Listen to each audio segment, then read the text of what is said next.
అందరికీ నమస్కారం. నేను మీ మనీ. అందరు ఎలా ఉన్నారు? So welcome to my channel explore with money. So ఈరోజు మనం వచ్చేసి ప్రజెంట్ సోమనాథ్లోని సోమనాథ్ ఆలయానికి ఒక 400 మీటర్ల దూరంలో ఒక హోటల్లో ఉన్నాను అనమాట. సో నేను జూనాగఢ్ నుంచి ఈవినింగ్ వచ్చేసి ఇక్కడ స్టే చేసిన. అండ్ ఇది డార్మెటరీ యాక్చువల్లీ. ఇది వచ్చేసి పక్కనే ఉంటుంది. అలాగే ఇప్పుడు మనం బయలుదేరి, సో ఇప్పుడు 6 o'clock అవుతుంది ఎర్లీ మార్నింగ్. ఇంకా చీకటి ఉంది, లైట్గా వర్షం పడుతుంది. సో ఇప్పుడు సోమనాథ ఆలయం దర్శనానికి వెళ్తున్నాను. సో ఆలయం వచ్చేసి 6 o'clock ఓపెన్ చేస్తారు. సో ఇంకా ఏం లేట్ చేయకుండా ఆ ఆలయ దర్శనానికి వెళ్ళిపోదాం. సో అలాగే నేను ఇక్కడ లోకల్ ప్లేస్లో అయితే ఏం తిరగట్లేదు. ఓన్లీ ఆలయం దర్శించుకొని మళ్ళీ నెక్స్ట్ ప్లేస్ వెళ్ళిపోవాలి. సో నెక్స్ట్ ప్లేస్ దీవ్ ఐలాండ్స్ వెళ్ళిపోతున్నా. అందుకే సో 9 o'clock నాకు బస్ ఉంది ఇక్కడ నుండి దీవ్ ఐలాండ్స్కి, సోమనాథ్ నుండి. అలాగే బస్ స్టేషన్ కూడా పక్కనే ఉంటుంది. 200 meters ఏమి ఉంటుంది, నడుచుకుంటూ వెళ్ళిపోవచ్చు, నో ప్రాబ్లం. సో తొందరగా వెళ్ళిపోయి దర్శనానికి లైన్ కట్టేద్దాం. మరి ఎంత టైం పడుతుంది నాకు కూడా ఐడియా లేదు. అదనమాట. ఇక సో వెళ్ళిపోదాం. చూడండి ఎట్లుందో, మొత్తం వర్షం పడింది నైట్ అంతా. వా, ఇప్పుడు కూడా వర్షం పడేలాగే ఉంది. అంటే ఇక్కడ చూడండి, ఇది హోటల్ అనమాట. హోటల్లో మనకు ఉందన్నమాట డార్మెటరీ. ఇంకా టెంపుల్కి అయితే వెళ్ళిపోదాం మనం. ఎర్లీ మార్నింగ్ 6 o'clock ఎంత ప్రశాంతంగా ఉందో. సో కొంచెం ఎడ్జ్కి వచ్చి స్టే చేస్తున్నాను నేను, అందుకే అంత ట్రాఫిక్ ఏం లేదు. మళ్ళీ వర్షం పడేలాగా ఉంది. అసలు చూస్తే వర్షం పడితే చాలా ఇబ్బంది అయిపోతుంది. సో అటు ఇటు వెళ్ళడానికి చాలా ఇబ్బంది అవుతుంది. అండ్ మళ్ళీ దర్శనానికి వెళ్ళి రాచి మళ్ళీ బస్ స్టేషన్కి వెళ్ళాలి. ఇలా ఇబ్బంది అవుతుంది అనమాట. అక్కడ చూడండి ఎంత మబ్బు ఉందో. సో కొట్టద్దని అనుకుందాం వర్షం. ముందుకు వచ్చేసరికి ఇక్కడ చూడండి, ఇది లైన్ అంట. లైన్కి లోపలికి వెళ్ళే దారి అంట. ఇది వచ్చేస్తే మీకు ఇక్కడ మొబైల్ అన్నీ పెట్టడానికి ఇక్కడ ఆప్షన్ ఉంటుంది. అలాగే ఇది లైన్. ఇంకా లైన్ కట్టేసి అక్కడ చెక్ ఇన్ చేసి పంపిస్తారనమాట మిమ్మల్ని లోపలికి. సో లాకర్లో పెట్టేసి దర్శనానికి వెళ్ళొచ్చిన తర్వాత కలుస్తాను మిమ్మల్ని. ముందు నుండి వెళ్ళేటప్పుడు మీకు చూపించాను కదా, అది లాకర్. అక్కడ మొబైల్ పెట్టేసుకోవాలి, బ్యాక్ సైడ్ నుంచి తీసేసుకోవచ్చు. ఇంకా చూడండి, కనిపిస్తుందా సోమనాథ్ జ్యోతిర్లింగ ఆలయం. సో చాలా అద్భుతంగా ఉంది. ఇక్కడ నుండి మీకు అక్కడ లైట్గా గోల్డెన్ కలర్ కనిపిస్తున్నాయి కదా, అన్ని కలశాలు ఉన్నాయి. ఒక దరిదాపుగా ఒక 100 నుండి 500 కలశాలు ఉండే అవకాశం ఉంది నిజంగా. చాలా అద్భుతంగా ఉంది. సో అక్కడ దగ్గర వరకు అయితే ఫొటోస్ అలా చేయట్లేదు, ఇక్కడ నుండే తీసుకోవాలి. ఇంకా సూపర్ అంటే సూపర్. అంటే నాకు జస్ట్ 15 minutesలో దర్శనం అయిపోయింది మంచిగా చక్కగా. అక్కడ మీకు కనిపిస్తుంది కదా ఇక్కడ ఎగ్జాక్ట్గా, ఎస్, దాని మీద వచ్చేసి మనకు పైన ఎగురుతుంది కదా, దాన్ని వచ్చేసి దాని మీద నంది అండ్ శూలం ఉంది. నేను దగ్గరికి వెళ్ళినప్పుడు చూసా. అండ్ దానికి ఒక థ్రెడ్ కూడా కిందికి కట్టేసి ఉంది. నాకు తెలిసి మరి చేంజ్ చేస్తారు అనుకుంటా ఫ్లాగ్ని 2 times అలా గిట్ట అవి అయి ఉండొచ్చు. అదనమాట. ఇంకా దర్శనం అయితే చాలా తొందర అయిపోయింది, 15 minutes బిఫోర్ ఇంకా అని చెప్పొచ్చుకో. సో మనం ఇలా ఇక్కడ తీసుకొని ఇలా ఎంటర్ అయిపోతాం ఇలా. అండ్ అక్కడ చెప్పొచ్చు అంటే అక్కడ నుంచి లోపలికి వెళ్ళిపోవచ్చు. ఇంకా సింపుల్, ఫాస్ట్గా దర్శనం అయిపోతుంది. కొంచెం ఎర్లీ మార్నింగ్ రావడానికి ప్రయత్నించండి మీరు వస్తే. టెంపుల్ వచ్చేసి ఎర్లీ మార్నింగ్ 6కి ఓపెన్ అవుద్ది అండ్ నైట్ 10 వరకు ఉండిద్ది.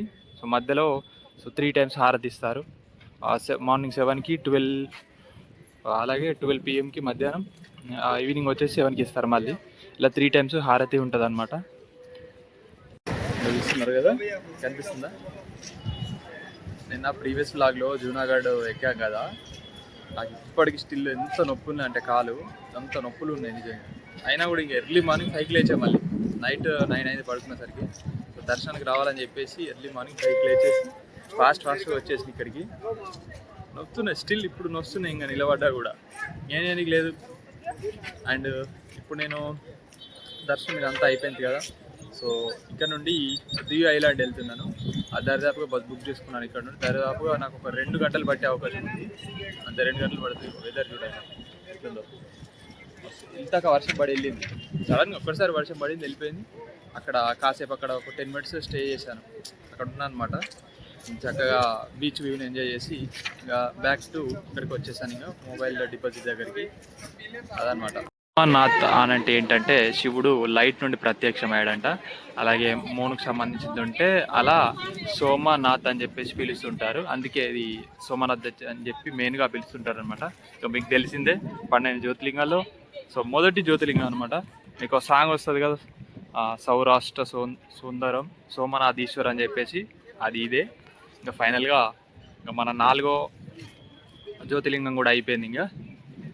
ఆహా చాలా వెదరు ఇక్కడ బాగుంది. వస్తూనే ఉన్నారు జనం, ఇక కంటిన్యూగా వస్తూనే ఉంటారు. ఇక బాగుంది, అంతా బాగుంది. ఇప్పుడు టైం వచ్చేసి 7 అవుతుంది అంతే. 7 కూడా కావట్లేదు, ఒక 6:50 అవుతుంది అంతే.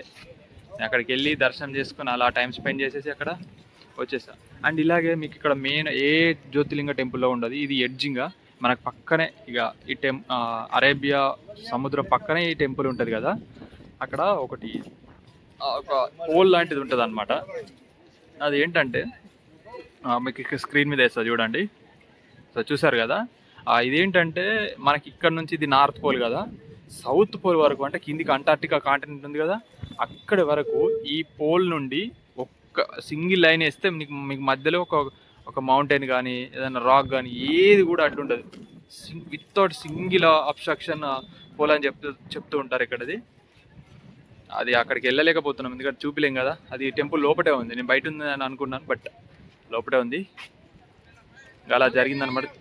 దర్శనం అయితే చాలా చక్కగా అయింది.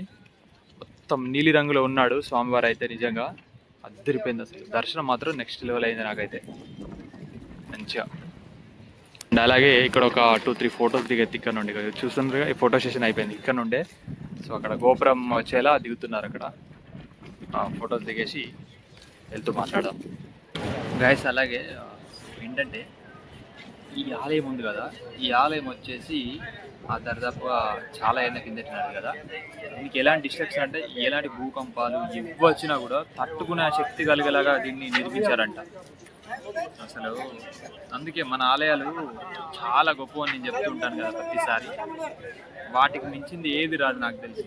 మన ఆలయాలకు మించింది అయితే ఇక్కడ కూడా మనకు కనిపించదు. అది నేనేది కళ్ళు చూడండి ఎంత రెడ్ అయిపోయింది, స్లీప్ సరిగా లేదు అందుకే. అది గైస్. అండ్ సోమనాథ్ అంటే వచ్చేసి moon, God of the moon అని చెప్పేసి అంటుంటారంట. అలాగే ఈ ఆలయం వచ్చేసి 9 ఈసీకి సంబంధించినటువంటి ఆలయం చెప్తుంటారు. ఎలాగనంటే మహాభారత పురాణాల ప్రకారం ఏంటంటే దీని గురించి లిఖించబడి ఉందంట వాటి పుస్తకాలకు సంబంధించిందటి. సో అందుకే అది అప్పటి కాలం నాటిదని చెప్తున్నారు ఇక్కడ. చూడండి ఇక్కడ పక్కన కూర్చున్నారు, కాళ్ళు వస్తుందని చెప్పి అందుకే కూర్చొని బాగా చేస్తున్నా. అదనమాట. ఇంకా ఇక్కడ ఈ ఆలయం దగ్గర నుండి ఇంకా వెళ్ళిపోతున్నాను. బ్యాక్ సైడ్లో మీకు కనిపిస్తుందా, అదనమాట. ఇంకా సో అర్థమైంది అనుకుంటున్నాను. సో కొత్తగా ఎవరైనా ఈ ఛానల్ చూస్తున్న వాళ్ళు ఖచ్చితంగా సబ్స్క్రైబ్ చేసి నాకు సపోర్ట్ చేసిన వాళ్ళు అవుతారు. అలాగే మీ వాట్సాప్ స్టేటస్లో దాన్ని షేర్ చేయండి. ఇంకా ఇక్కడ నుండి బయలుదేరి ఇక బస్సు మాది ఒక 1 అవర్లో స్టార్ట్ అవుతుంది. బయలుదేరి దియు ఐలాండ్స్కి వెళ్తున్నాను చక్కగా. అండ్ అది వ్లాగ్ చేయండి, డైరెక్ట్ మీకు వ్లాగ్ వచ్చేస్తుంది. అదనమాట. ఇంకా సో ఈ వ్లాగ్ ఇక్కడితో ఏం చేస్తున్నాను. నా ప్రయాణం కనుక మీకు నచ్చినట్లయితే లైక్, షేర్ అండ్ సబ్స్క్రైబ్ చేయడం మాత్రం మర్చిపోకండి. So thank you, love you all, bye bye.